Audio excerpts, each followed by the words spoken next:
Called for the work. Scripture says, "You did not choose me, but I chose you and appointed you that you should go." Gospel according to John chapter 15, verse 16. These words were spoken by Jesus Christ to establish a clear foundation. The calling does not arise from human desire.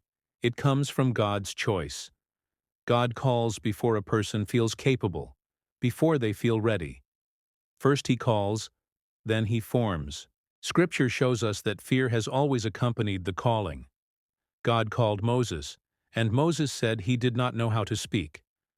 God called Jeremiah, and Jeremiah said he was too young. God called Isaiah. Isaiah trembled before God's holiness, but then he said, "Here am I, send me." God called Jonah, and Jonah fled. In none of these cases did God withdraw the calling. And when Jesus Christ called His disciples, they were unlearned men, ordinary, with flaws. They did not know, they were not trained, but they obeyed.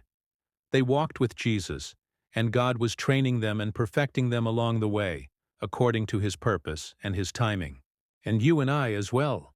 God has also called you, not because you know, not because you can, not because you feel ready, but because God so desired.